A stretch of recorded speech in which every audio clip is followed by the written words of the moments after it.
Alright, so gusto mo bang malaman mga kapiksi ko ano tong mga magaganda, big happy changes na nag-aantay sa'yo? Ito ay swerte guys. Ayan no. Wheel of Fortune mga kapiksi, ibig sabihin ang nag-aantay na malalaking pagbabago, ayan, malalaking pagbabago mga kapiksi ay ang swerte. So ibig sabihin nito mga kapiksi, maaaring magbago ang daloy ng swerte sa buhay mo. So let's say for example, na experience mo ngayong 2023 from January to December is puro kamalasan, puro problema, puro pighati, ganyan. Maaaring magbago ang takbo ng buhay mo ngayong 2024 mga kapiksi.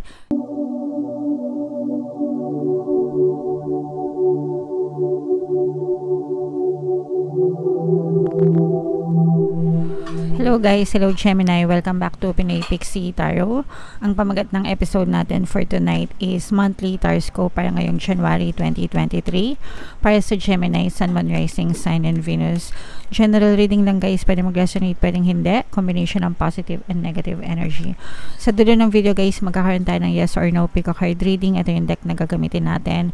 Pwede kayo magtanong ng isang tanong, answerable by yes or no, tapos titingnan natin yung sagot ng tarot sa inyong mga kapiksi. So sa dulo ng video yan guys, kaya make sure na tapusin nyo yung video. So tingnan natin dito guys kung anong mensahe sa inyo ng inyong mga gabay ngayong January. Wow, big happy changes. Unang-una pa lang, no? Sobrang positive na. Take action, mga kapiksi. And last but not the least, it's a no for you guys. So for some of you guys, no, mamaya kasi magkakaroon tayo ng yes or no pick a card reading. So no na yung lumabas dito mga kapiksi. So ibig sabihin nito, pag no ito tapos no din ito, ibig sabihin big no talaga yung sagot sa inyo. Pero dahil may no na tayo and yes yung lumabas dito, kung yes yung lalabas sa inyo, it's a maybe for some of you. Okay, so yeah. So, eto mga kapiksi, no, mga magaganda, malalaking pagbabago yung maaaring maganap sa inyo ngayong pagpasok pa lang ng January 2024. Pero you have to take action mga kapiksi, okay? Kailangan umaksyon ka, kailangan kumilos ka. Hindi yung abang-abang lang, no? Kasi yung iba sa atin guys, no, napapansin ko rin yan, minsan mga nagko-comment sa comment section mga kapiksi, puro daw positive reading pero minamalas pa din daw yung buhay nila. So ang tanong natin, anong ginawa nyo guys, no? Kumikilos ba kayo, nagdadasal ba kayo, and positibo ba ang inyong mga mental diet? Kasi kung hindi naman, wag kayong magreklamo guys, hindi talaga magbabago yung buhay nyo hanggang wala kayong pagbabagong ginagawa sa sarili nyo, okay? And more often than not guys, kahit positive kahit na dasal kayo ng dasal, kasi nababasa din natin yan, dasal kayo ng dasal, ang sipag-sipag nyo, pero malas pa rin yung buhay nyo or hindi pa rin kayo umaasen. So that's because of your limiting beliefs, your old beliefs, your negative beliefs mga kapiksi na natanim na sa inyong subconscious mind and yung mga balakid sa buhay nyo na hindi nyo pa na-overcome, okay? So yeah. Ibig sabihin mga kapiksi, no, you have to take action. Kailangan may baguhin kayo sa sistema nyo, kailangan may baguhin kayo sa inyong belief system, sa inyong paniniwala, sa inyong 3D, sa inyong physical reality, sa mga katotohanan na tinatanggap nyo sa buhay nyo para talagang ma-experience nyo itong mga big happy changes na pinapangako sa inyo. Kasi guys, kahit na masipag kayo, kung negative naman yung mindset nyo, hindi talaga kayo makakita ng pagbabago. The change has to come from within you. Kailangan sa inyo manggaling yung pagbabago bago pa magbago yung physical reality nyo, okay? Alright, so comment down below guys if naintindihan nyo, and sa mga kapiksi natin, no, i-mind nyo na to sa comment section. Mind big happy changes, okay? Or kaya welcome, o kaya claim, welcome big happy changes. I claim big happy changes, yan. So i-comment nyo sa comment section mga kapiksi para talagang maklaim nyo yung mga pagbabago, and dapat magkaroon kayo ng disiplina mga kapiksi na magbago, okay? Alright. So tingnan natin Gemini, yung ganap sa buhay nyo ngayong January. Shuffle ko to guys, hanapin ko yung energy ng Gemini. Habang sinashuffle ko to, panoorin nyo muna tong video natin regarding sa ating paano mag-manifest ng abundance video course. Kapiksi, sawa ka na ba sa mga struggles at hirap sa buhay mo? Masipag ka ba at masikap sa buhay ngunit hindi ka pa rin umaasenso? Ilang beses ka na bang nag-attempt magnegosyo at mag-invest pero palagi ka pa rin nalulugi? Sa pagkakataon na ito ay maaaring may subconscious beliefs ka na nagiging balakid sa iyong pag-unlad at pagyaman. Introducing, paano mag-manifest ng abundance video course. Dito ay matututunan mong ma-overcome ang mga balakid mo para tuluyan ka ng umunlad, umasenso, sumagana, maging matagumpay, successful at maswerte sa iyong kabuhayan, pera, trabaho, negosyo, salapi at kaperahan ng bonggang-bongga. Dali, mag-send na ng email sa pinoypixitaro@gmail.com at simulan na ang iyong pagyaman ngayon. Alright, so gusto mo bang yumaman, kapiksi? Kung gusto mong yumaman, umadlad at umasenso ng bonggang-bongga, mag-avail ka na ng course guys kasi sobrang ganda talaga niyan. And good news mga kapiksi, no, dahil Christmas season tayo ngayon, meron tayong Christmas sale until December 31. Mga kapiksi, magbibigyan ko ng 10% discount plus 1 free pampaswerte subliminal guys until December 31. So mag-avail na kayo guys. Meron din tayong email coaching, manifest your desires using the law of attraction. If meron kayong mga specific na gusto nyong i-manifest, pwedeng love and relationship mga kapiksi, pwedeng money or career, pwede kayong magpabook ng email coaching session with me. Mag-send lang kayo guys ng email sa pinoypixitaro@gmail.com. So Gemini guys, kayo ay nirepresent ng Queen of Swords sa ating spread. Meron din tayong presence ng fire signs dito, Aries, Leo, Sagittarius. For some of you, maaaring may fire element ka sa iyong natal chart. For some of you, you may be dealing with another fire sign sa buhay mo. Alright, so gusto mo bang malaman mga kapiksi ko ano itong mga magaganda, big happy changes na nag-aantay sa'yo? Ito ay swerte guys. Ayan no, Wheel of Fortune mga kapiksi, ibig sabihin ang nag-aantay na malalaking pagbabago. Ayan, malalaking pagbabago mga kapiksi ay ang swerte. So ibig sabihin nito mga kapiksi, maaaring magbago ang daloy ng swerte sa buhay mo. So let's say for example, na experience mo ngayong 2023 from January to December is puro kamalasan, puro problema, puro pighati, ganyan. Maaring magbago ang takbo ng buhay mo ngayong 2024 mga kapiksi, and magsisimula yan sa iyong swerte. Good luck, good fortune mga kapiksi, okay? Pero ang sabi ko nga sa inyo guys, unless magbago kayo, hindi magbabago yung takbo ng buhay nyo, yung swerte ng buhay nyo. Paano kayo suswertehan guys kung palagi nyong iniisip na ang malas-malas nyo? Paano kayo suswertehan kung palagi nyong iniisip na palagi kayong gipit sa pera, palagi kayong may problema, di ba?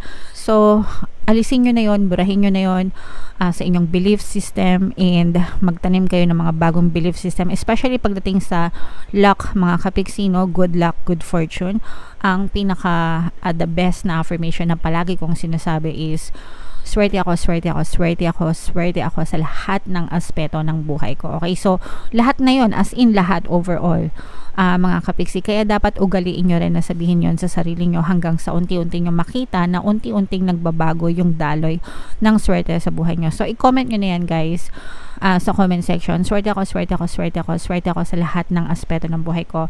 And i-mind nyo na rin to guys, no? Mind magagandang pagbabago, mind good fortune, mind good luck, mind swerte. Yan, ima-mind nyo yan sa comment section. Ito ang nagiging balakid ng swerte nyo guys ay yung mga limiting beliefs nyo. Okay, ibig sabihin itong mga lumang paniniwala nyo, ito yung mga balakid sa swerte nyo. Kaya nga sabi ko sa inyo, paano kayo suswertehin kung palagi nyong iniisip na ang malas-malas nyo? Paano kayo suswertehin kung palagi nyong iniisip na salat na salat kayo mga kapiksi? Yun yung mga limiting beliefs nyo. Yan yung nagiging balakid sa swerte nyo. So you have to revise your story mga kapiksi. You have to take action. Kailangan mo magkaroon ng disiplina mga kapiksi para baguhin ang iyong belief system, ang iyong mga limiting beliefs, ang iyong old stories, para talagang ma-experience mo yung mga blessings at mga magagandang pagbabago sa buhay mo. Okay? So comment down below guys if naintindihan nyo. Sana naintindihan nyo, kasi kahit anong explain ko, kung hindi nyo naman naintindihan at kung hindi din naman kayo magti-take action, wala lang din, sayang lang din. Okay? For some of you guys, nakikita natin na may mga brand new ideas. Ito mga brand new ideas na to guys, parang i-explore nyo to. Ito rin yung maaari magdala sa nyo ng swerte, no? Kunwari, yung iba sa nyo, baka naisipan nyo magnegosyo mga kapiksi, baka may bagong negosyo na naisip kayo or bagong pagkakakitaan. I-explore nyo lang, aralin nyo lang, okay? And maaaring yun yung magdala ng swerte sa inyo.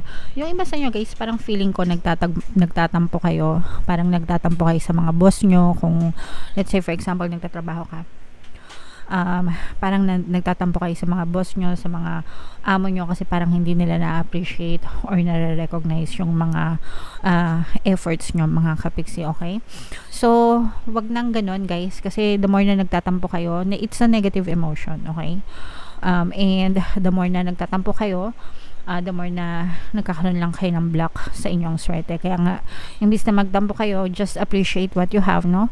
Maging grateful kayo, maging thankful kayo kahit pa paano may trabaho kayo, maging grateful kayo, may amo kayo, kasi pag may amo kayo, ibig sabihin may trabaho kayo, di ba?